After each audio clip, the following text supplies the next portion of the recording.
Okay, so I thought I'd continue our Torah study, and this past Parsha was Vayishlach, he sent, and it's Genesis 32:4 through 36:43, and the Haftarah was Obadiah 1:1 through 21, or in this case, the entire book. So, key factors this week include Jacob wrestling with the divine being. He is then given the name Israel, which means he who has striven with beings divine and human and has prevailed. It made me remember that at one point in time I was kind of comparing the three Abrahamic faiths.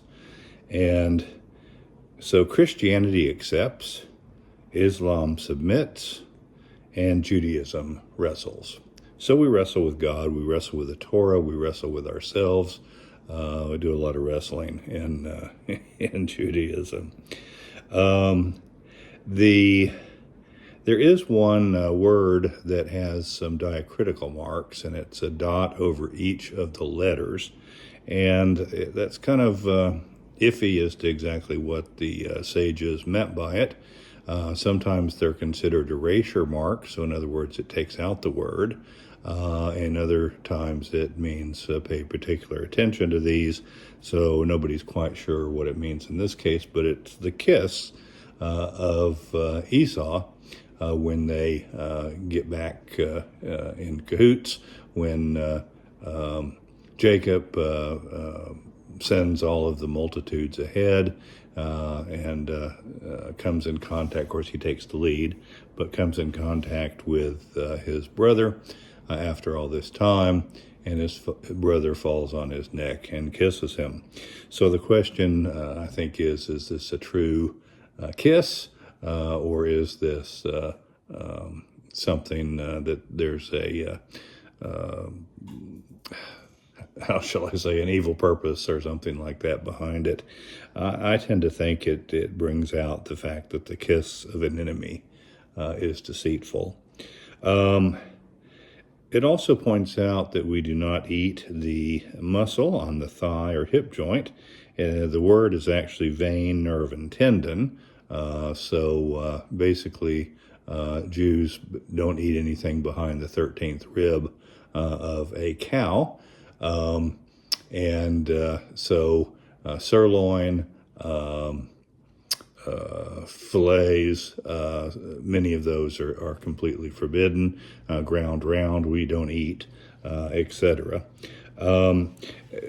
One could take this as a tradition rather than as a law, so to speak, in that it says to this day, this is why Jews do not eat the thigh joint.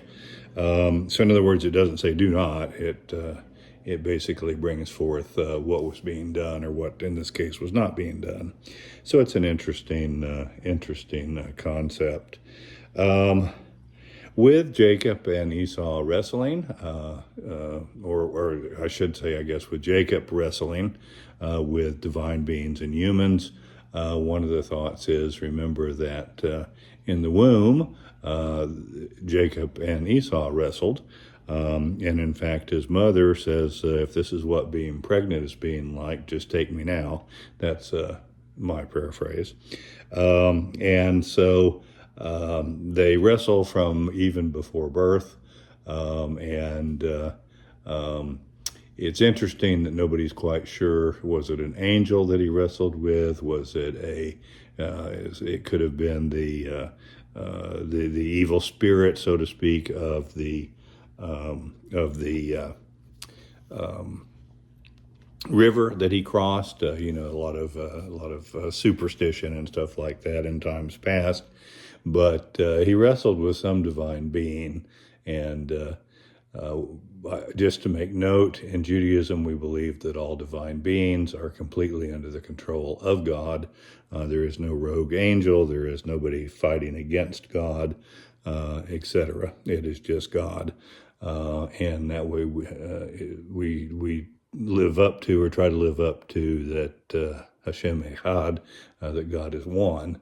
When you start adding in other deities, good or bad, you start with a host of gods rather than a single God, and the worst type, of course, of idolatry is the having someone on God's face or in God's face. So, in other words, having a second God, maybe a lesser God, something like that, in the face of God. Lastly, Jacob says, I stayed with Laban. He did stay for quite a while. He is basically pointing out his vulnerability, however, because in the Middle East, when you're in someone's home, think about the story of Lot in Sodom. When you're in someone's home, they have to protect you with their own life. So that it still doesn't make the Lot story terribly easy to read or comfortable, but it does at least shine some light on it. So he's saying, I'm no longer under Laban's protection. It's just me, and this is what I brought. I hope this will appease you.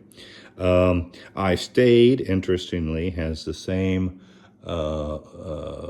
numerical value, 613, as the 613 commandments.